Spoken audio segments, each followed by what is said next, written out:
Hi friends, എന്തൊക്കെയുണ്ട് വിശേഷം? എല്ലാവർക്കും സുഖമാണെന്ന് വിചാരിക്കുന്നു. അർഫ്ത സീരീസിലെ 5ാമത്തെ എപ്പിസോഡിലേക്ക് എല്ലാവർക്കും സ്വാഗതം. ചാനൽ ഇതുവരെ സബ്സ്ക്രൈബ് ചെയ്ത് കാണുന്നുണ്ടെങ്കിൽ തീർച്ചയായിട്ടും സബ്സ്ക്രൈബ് ചെയ്യുക, ലൈക്ക് ചെയ്യുക, ഷെയർ ചെയ്യുക, കമൻറ്റ് ചെയ്യുക. അപ്പോൾ നമുക്ക് വൈകിപ്പിക്കാതെ തന്നെ എപ്പിസോഡിലേക്ക് പോയാലോ. മജനും ദമയത്തും കൂടി സംസാരിച്ചുകൊണ്ടിരിക്കുമ്പോഴാണ് അവിടേക്ക് അദേശ് വരുന്നത്. ഇത് കാണുന്ന ദമയത്ത് അവിടെ നിന്നും പോവും. അദേശ് മജനോട് അവളുടെ കൈ നീട്ടാൻ പറയും. പക്ഷേ മജനാണെങ്കിൽ ഒരേ വാശിയിൽ കൈ നീട്ടില്ലെന്നും പറയും. ഇത് കാണുന്ന അദേശ്, നിന്റെ വാശി എൻ്റെ അടുത്ത് നടക്കില്ല, അതുകൊണ്ട് മര്യാദക്കായി കൈ കാണിച്ചോ എന്ന് പറയും. അങ്ങനെ അവളെ നിർബന്ധപൂർവ്വം അവൻ്റെ കയ്യിൽ അവൻ മോതിരം ഇട്ട് കൊടുക്കുകയാണ്. പക്ഷേ മജനാണെങ്കിൽ അപ്പം തന്നെ ആ മോതിരം അവിടെ നിന്ന് എടുത്ത് മാറ്റാൻ നിൽക്കുകയാണ്. പക്ഷേ അദേശ് അതിനെ സമ്മതിക്കുന്നില്ല. ഇത് നീ എത്ര ഊരാൻ ശ്രമിച്ചാലും അത് അതേപോലെ ഞാൻ തന്നെ വന്നിട്ട് തരും, അതുകൊണ്ട് നീ വെറുതെ നിന്റെ വാശി എൻ്റെ അടുത്ത് ഇറക്കാൻ നിൽക്കണ്ട. ഇതേക്കുന്ന മജനും പറയും, ഞാൻ നിങ്ങളും നസീറും ഒരു വ്യത്യാസമില്ലെന്ന് പറഞ്ഞിരുന്നു, പക്ഷേ അതിൽ ചെറിയൊരു തെറ്റുണ്ട്. സത്യം പറഞ്ഞാൽ നിങ്ങൾ നസീറിനേക്കാളും വലിയൊരു മോശക്കാരനാണ്. ഇതേക്കുന്ന അദേശ് അവളുടെ അടുത്തേക്ക് വന്ന് പറയും, ഞാനിതുവരെ ഒന്നും ചെയ്തിട്ടില്ല, ഇതെല്ലാം വെറും ഒരു തുടക്കം മാത്രമാണ് എന്ന് പറഞ്ഞ് അവൻ അവിടെ നിന്ന് പോവും. അദേശ് അവിടെ നിന്ന് പോയി കഴിയുമ്പോൾ തന്നെ ഹൈദർ അങ്ങോട്ട് വരികയാണ്. മജനോട് വേഗം തന്നെ ഇവിടുന്ന് ഡ്രസ്സെല്ലാം മാറ്റി പോകാൻ വേണ്ടി പറയാണ്. ഇതേക്കുന്ന മജൻ ആകെ ഷോക്കാവും. എന്തു പറ്റി ഇപ്പം ഇങ്ങനെ ഒരു തീരുമാനം എടുക്കാൻ? നിനക്ക് ആ വിവാഹം കഴിക്കണ്ടല്ലോ, അതുകൊണ്ട് തന്നെ നിന്നെ ആ വിവാഹത്തിൽ നിന്ന് ഞാൻ മോചിതയാക്കുകയാണ്. അതുകൊണ്ട് നീ വേഗം ഡ്രസ്സെല്ലാം പാക്ക് ചെയ്ത് ഇവിടുന്ന് പോകാൻ നോക്ക്. നിന്നെക്കകത്ത് ബോട്ട് നിൽക്കുന്നുണ്ട്, അതുകൊണ്ട് വേഗം തന്നെ നീ മാറ്റി പോകണമെന്ന് പറയാണ്. ഇതേക്കുന്ന മജന് ഒന്നും മനസ്സിലാവുന്നില്ല. എന്താ ഇത്ര പെട്ടെന്ന് ഇങ്ങനെയൊക്കെ? ഇതെല്ലാം അദേശിനോട് പറഞ്ഞിട്ടാണോ എന്ന് ചോദിക്കുന്നു. അപ്പോൾ അദേശ് ഇതൊന്നും അറിഞ്ഞിട്ടില്ല. അവൻ അറിഞ്ഞാൽ ഒരിക്കലും നിന്നെ ഇവിടുന്ന് പോകാൻ അയക്കില്ല, അതുകൊണ്ട് തന്നെ നീ പെട്ടെന്ന് തന്നെ ആരും അറിയാതെ ഇവിടുന്ന് പോകണമെന്ന് പറയാണ്. ഇതേക്കുന്ന മജൻ അതിന് ഒരുപാട് നിരസിക്കുന്നുണ്ട്. അവനറിയാതെ എന്തെങ്കിലും ചെയ്തിട്ടുണ്ടെങ്കിൽ അത് വലിയൊരു പ്രശ്നമാവുമെന്ന് അവൾക്കറിയാം. അതുകൊണ്ട് തന്നെ ഇത് അവനോട് സംസാരിച്ചിട്ട് പോയാൽ മതി എന്ന് അവൾ പറയുന്നുണ്ട്. പക്ഷേ നിനക്കെന്താ വട്ടാണോ? നീ പോയതവൻ അറിഞ്ഞാൽ പിന്നെ ആരെയും അവൻ വെച്ചേക്കില്ല, അതുകൊണ്ട് നീ വേഗം തന്നെ ആരും അറിയാതെ പോകണം. അതുമല്ല, ഒരു സേഫ്റ്റിക്ക് വേണ്ടി നീ ഈ ഗണ്ണ് വെച്ചോ എന്ന് പറഞ്ഞിട്ട് ഹൈദർ ഒരു ഗണ്ണ് കൊടുക്കുകയാണ് മജന്. ഇത് കാണുന്ന മജന് ഒന്നുകൂടി ടെൻഷൻ ആവാണ്. എന്തിനാ ഇപ്പോൾ ഇങ്ങനെയൊക്കെ ചെയ്യുന്നത്? എനിക്കിത് എങ്ങനെ യൂസ് ചെയ്യേണ്ടതെന്ന് പോലും അറിയില്ല എന്നെല്ലാം മജൻ പറയുന്നുണ്ട്. പക്ഷേ ഹൈദർ നിർബന്ധിച്ച് അവളുടെ കൈ അത് കൊടുത്ത് അവിടെ നിന്നും പോവുകയാണ്. ഇതെല്ലാം കാണുന്ന മജന് എന്തായാലും അവനെ കല്യാണം കഴിക്കുന്നതിനേക്കാൾ നല്ലത് ഇവിടെ നിന്നും എവിടേക്കെങ്കിലും നാട് വിട്ട് പോകുന്നതാണെന്ന് മജനും തോന്നുകയാണ്. സത്യം പറഞ്ഞാൽ ഇതെല്ലാം നസീറിൻ്റെ പ്ലാനാണ്. നസീർ ഹൈദറിനെയും മുറാത്തിനെയും അവനൊരു പെണ്ണിനെ കൊന്ന കാര്യം കാണിച്ച് ഭീഷണിപ്പെടുത്താണ്. ഇതെല്ലാം കാണുമ്പോൾ ഹൈദറിന് വേറെ വഴിയില്ലാതെ അതിന് സമ്മതിക്കേണ്ടി വരികയാണ്. നസീർ പറഞ്ഞ പ്ലാന് മജനെ എങ്ങനെയെങ്കിലും ആ ബോട്ടിലേക്ക് എത്തിക്കുക എന്നുള്ളതാണ്. അതിനുശേഷം അവർ രണ്ടുപേരും അവിടെ നിന്നും വേറൊരു സ്ഥലത്തേക്ക് നാട് വിടാനാണ് പ്ലാൻ ചെയ്തിരിക്കുന്നത്. പക്ഷേ ഇതൊന്നും മജൻ അറിയില്ല. മജന് അവൾ ഒറ്റയ്ക്കാണ് പോകുന്നത് എന്നാണ് വിചാരിച്ചിരിക്കുന്നത്. പിന്നീട് കാണിക്കുന്നത് അദേശിനെയാണ്. അദേശും ജമാലും കൂടി സംസാരിച്ചുകൊണ്ടിരിക്കുമ്പോഴായിരിക്കും ഹൈദർ അവരെ നോക്കി നിൽക്കുന്നത് അദേശ് ശ്രദ്ധിക്കുന്നത്. ഹൈദറിൻ്റെ ഈ ഒരു പെരുമാറ്റമൊക്കെ കാണുമ്പോൾ എന്തോ ഒരു പന്തികേടുണ്ടെന്ന് അദേശിന് മനസ്സിലാവുകയാണ്. എന്തായാലും അവർ ഈ കാര്യം അത്ര പെട്ടെന്നൊന്നും സമ്മതിക്കില്ലെന്ന് എനിക്കറിയാം. അതുകൊണ്ട് തന്നെ അവരെന്തെങ്കിലും പ്ലാൻ ചെയ്യുന്നുണ്ടാവും. പിന്നെ നസീറും ഇതറിഞ്ഞ് വെറുതെ ഇരിക്കാൻ പോകുന്നില്ല. അതുകൊണ്ട് തന്നെ എപ്പോഴും നിനക്ക് അവരുടെ മേലൊരു കണ്ണ് വേണമെന്ന് ജമാലിനോട് അദേശ് പറയാണ്. മജനാണെങ്കിൽ അവളുടെ അച്ഛൻ നിർബന്ധിച്ചതുപോലെ തന്നെ അവിടെ നിന്നും പോകാൻ റെഡി ആവുകയാണ്. അവളൊരു ബാഗിൽ ഗണ്ണെല്ലാം വെച്ച് അവിടെ നിന്നും പോകാൻ നിൽക്കുകയാണ്. അതിനു മുൻപ് അവൾ അദേശ് ഇട്ടുകൊടുത്ത് ആ റിങ് ആ ടേബിളിൽ ഊരി വെക്കുന്നുണ്ട്. അപ്പോഴാണ് അവിടേക്ക് പെട്ടെന്ന് അദേശ് വരുന്നത്. ഇത് കാണുന്ന മജൻ ആകെ ടെൻഷൻ ആവുകയാണ്. കാരണം അവളുടെ തൊട്ട് പിറകിൽ തന്നെ അവൾ ഗണ്ണ് വെച്ചിരിക്കുന്ന ബാഗുണ്ട്. ഇത് കാണുന്ന അദേശ് ആണെങ്കിൽ അവളുടെ അടുത്തേക്ക് വരും. അവൾ വിചാരിക്കും ആ ബാഗ് കണ്ടിട്ടാണ് വരുന്നതെന്ന്. പക്ഷേ അദേശ് അവളോട് ചോദിക്കും, എന്തെങ്കിലും പ്രശ്നമുണ്ടോ ഇവിടെ? അപ്പം മജൻ പറയും, ഇപ്പോൾ തൽക്കാലം ഞാൻ നിന്നെ കല്യാണം കഴിക്കാൻ പോകല്ലേ, ആ ഒരു പ്രശ്നം മാത്രമേ എൻ്റെ ജീവിതത്തിലുള്ളൂ. ഇതേക്കുന്ന അദേശ് പറയും, നീ എന്തൊക്കെ വിളിക്കാൻ ശ്രമിച്ചാലും ഞാൻ എല്ലാ കാര്യം കണ്ടുപിടിക്കുന്ന എനിക്ക് അറിയുന്നതല്ലേ, അതുകൊണ്ട് തന്നെ ഞാൻ അറിയാതെ ഒരു കളി നീ കളിക്കാൻ നിൽക്കണ്ട. ഇത് കാണുന്ന മജൻ ഒന്നും മിണ്ടാതെ ടെൻഷനായി അവിടെ നിൽക്കുകയാണ്.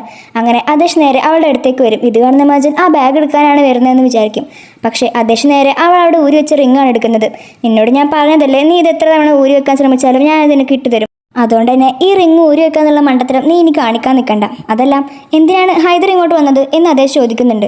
അതൊന്നും നീ അറിയേണ്ട ആവശ്യമില്ല, ഞാൻ അവളുടെ മകളല്ലേ, അതുകൊണ്ട് തന്നെ അവർക്ക് എന്നോട് ഒരുപാട് കാര്യങ്ങൾ സംസാരിക്കാനുണ്ടാവും എന്ന് മജൻ പറയുന്നു. ഇതെല്ലാം കേട്ട് അദേശ് അവിടെ നിന്നും പോവുകയാണ്. അപ്പോഴാണ് മജന് അവളുടെ ശ്വാസം തിരിച്ചിട്ടുന്നത്.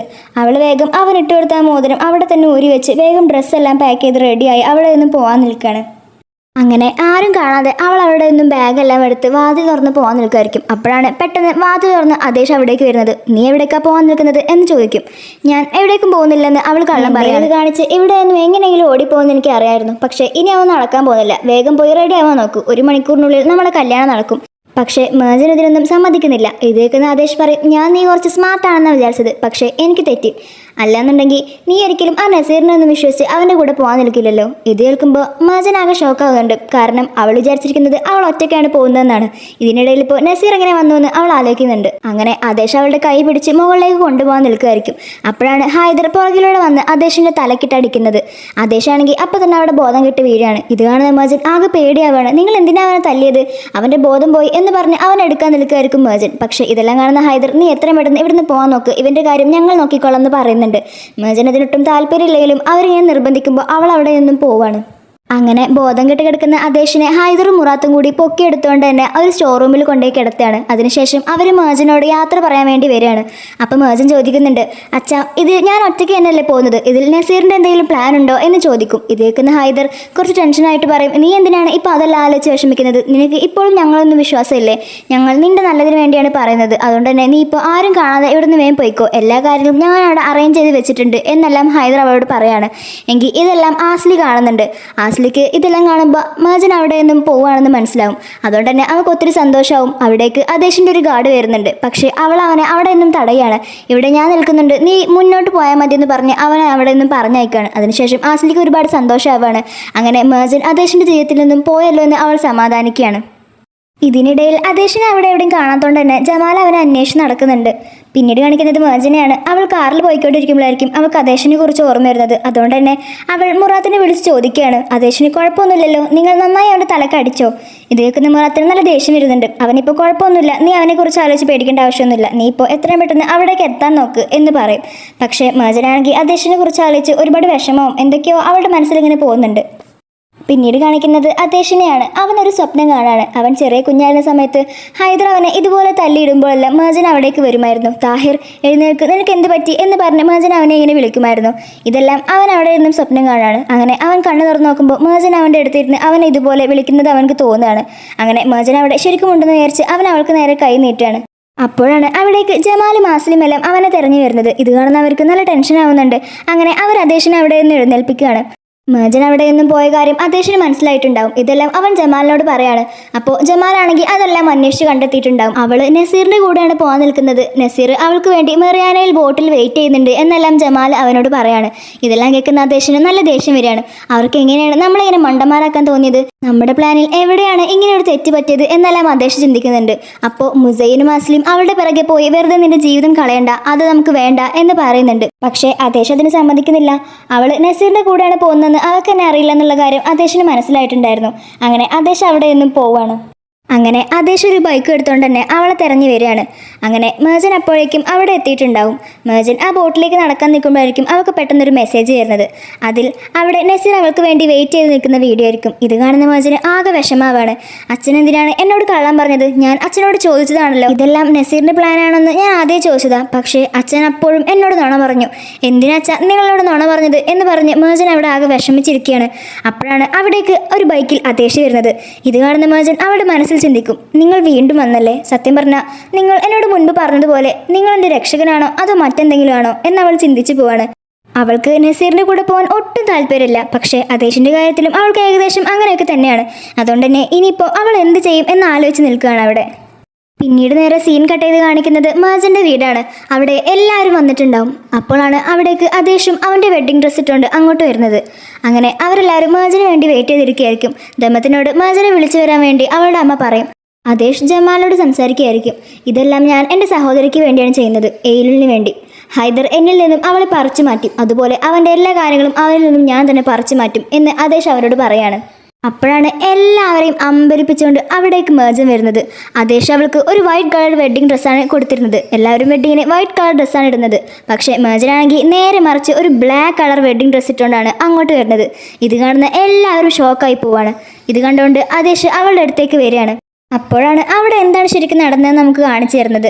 മേജൻ എന്ത് ചെയ്യണമെന്ന് അറിയാതെ അവിടെ തന്നെ നിൽക്കുമായിരിക്കും. അപ്പോഴാണ് നസീറിൻ്റെ കൂടെ പോകുന്നതിനേക്കാൾ നല്ലത് അദേശിൻ്റെ കൂടെ പോകുന്നതാണെന്ന് നമുക്ക് തോന്നും. അങ്ങനെ രണ്ടും കൽപ്പിച്ച് അവൾ അദേശിൻ്റെ അടുത്തേക്ക് ചെല്ലുകയാണ്. ഇത് നോക്ക്, നിങ്ങളിപ്പോൾ എന്നോടൊന്ന് സംസാരിക്കാൻ നിൽക്കണ്ട എന്ന് അവൾ പറയും. ഇത് കാണുന്ന അദേശ് അവളൊന്നും മിണ്ടാതെ തന്നെ ആ ഹെൽമെറ്റ് അവളുടെ നേരെ കൈ നീട്ടുകയാണ്. അപ്പം മേജൻ അതെടുത്ത് തലയിലിടാൻ നിൽക്കുമ്പോൾ അവൾക്ക് അത് മര്യാദയ്ക്ക് ഇടാൻ കഴിയില്ല. അതുകൊണ്ട് തന്നെ അദേശ് ആ വണ്ടിയിൽ നിന്നും ഇറങ്ങി ആ ഹെൽമെറ്റ് എടുത്ത് അവളുടെ മുടിയെല്ലാം മാറ്റി കൊടുത്ത് അവൻ തന്നെ അവൾക്ക് ഹെൽമെറ്റ് ഇട്ട് കൊടുക്കുകയാണ്. ഇതെല്ലാം കാണുന്ന മേജൻ ഒന്നും മിണ്ടാതെ അവനെ തന്നെ നോക്കി നിൽക്കുകയാണ്. അങ്ങനെ അവൾ അവൻ്റെ കൂടെ ആ ബൈക്കിൽ കയറി നല്ല സ്റ്റൈൽ അവിടെ നിന്ന് നേരെ വീട്ടിലേക്ക് പോവാണ്. അങ്ങനെ അവർ വീട്ടിലെത്തി. ഇപ്പം അവൾ ആ ബ്ലാക്ക് വെഡ്ഡിങ് ഡ്രസ്സ് ഇട്ടുകൊണ്ട് അവൻ്റെ മുന്നിൽ നിൽക്കുകയാണ്. അങ്ങനെ അവൻ ആ ഷോൾ അവളുടെ മുഖത്ത് നിന്ന് മാറ്റിയാണ്. ഇത് കാണുമ്പോൾ അവൾ ആദ്യം കണ്ടുമുട്ടിയപ്പോൾ അവൻ ആ മീൻവൽ അവളുടെ തലയിൽ നിന്ന് മാറ്റി കൊടുത്തത് ഓർമ്മ വരികയാണ്.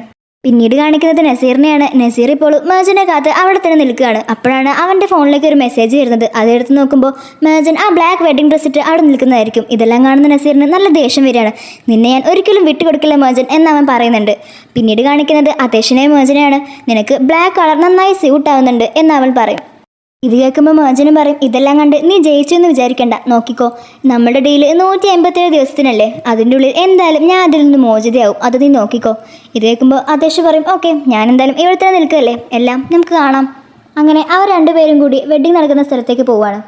അങ്ങനെ അവിടെ വെച്ച് നിങ്ങൾ ആദേശ് ഖറാനെ ഭർത്താവായി സ്വീകരിക്കാൻ തയ്യാറാണോ എന്ന് മേജനോട് ചോദിക്കും. ഇത് കേൾക്കുന്ന മേജന് നല്ല വിഷമം വരികയാണ്.